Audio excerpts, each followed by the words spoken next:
Erev Tov Rabotai, we are continuing with our Mishna Yomi, Masechet Ketubot. We are up to Perek Yud Gimel Mishnah Bet.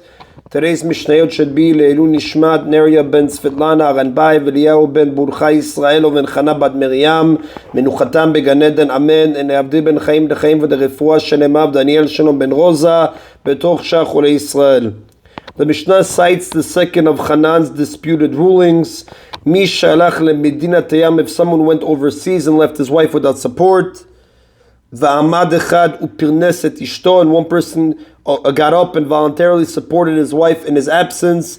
Hanan says he betted ma'otav, the one who provided support has lost his money. He cannot demand it back from the husband because the husband never asked him to lay out the money. The Rav does explain, however, that this ruling applies where the wife did not promise to repay the volunteer. If, however, she did say that she would pay him back, he may claim payment from her. She can then demand that her husband pay her debts, and she borrowed the money to pay for support that he owed her. The sons of the Kohanim Gedolim disagreed with Hanan and said,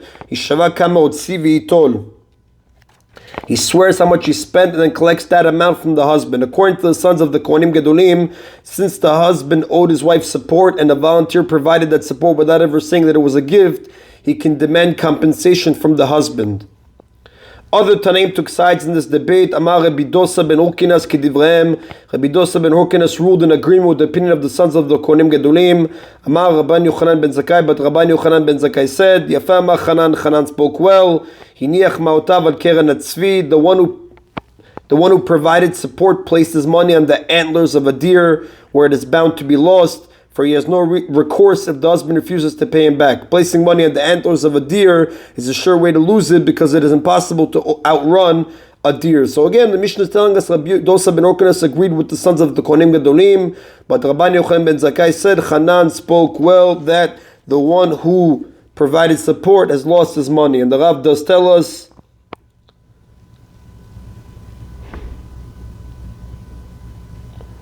Rabban Yochanan, this Mishnah as well, the Halacha follows the opinion of Rabban Yochanan ben Zakkai. That is an Abotai of Mishnah Bet. We continue now with Mishnah Gimel, which is the first of Admon's 7 rulings that the sages disputed.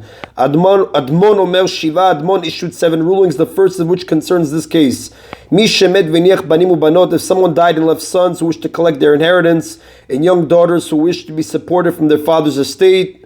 Now, according to Torah law, if a person is survived by sons and daughters, the sons inherit the entire estate, as it says in Dvarim, speaks about in Dvarim, in Sefer Bamidbar, chapter 27, verse 8. The sages, though, instituted that the daughters receive support from the estate until they are betrothed or reach Bagrut, like we spoke about earlier in chapter 4, Mishnah 11. So again, if someone died and left sons who wish to collect their inheritance and young daughters who wish to be supported from their father's estate, the sages ruled as follows: when the estate has many properties, more than enough to support both the sons and the daughters until the latter reach the stage of Bagrut, the sons inherited all, and the daughters receive support from them. The sons take possession of the entire estate and grant the daughters an allowance from it for their support.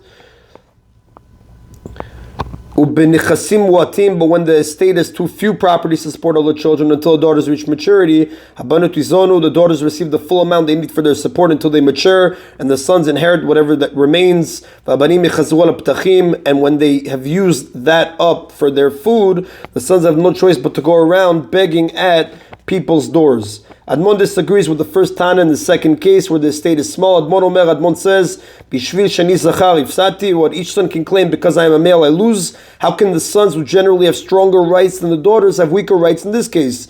When the estate is large, the sons inherit everything and the daughters receive only enough for their support, like we learned. Why then should the sons be treated worse than the daughters if the estate is small? They should receive at least as much as the daughters. According to the first Tana, though, since it is much more difficult for a girl to beg for charity than a boy, the daughters have priority in order to spare them this humiliation. Rather, Admon says, back to the opinion of Admon, again, Admon says, each son can claim because I'm a male I lose, meaning how can the sons who generally have stronger rights than the daughters have weaker rights in this case? Rather, the law is that when the estate has few properties, the sons and daughters receive equal support until nothing is left. And the Rav does tell us, the Halacha does not follow the opinion of Admon. That is the Rabotai of today's Mishna Yomi. Baruch Adonai Le'olam. Amen v'amen.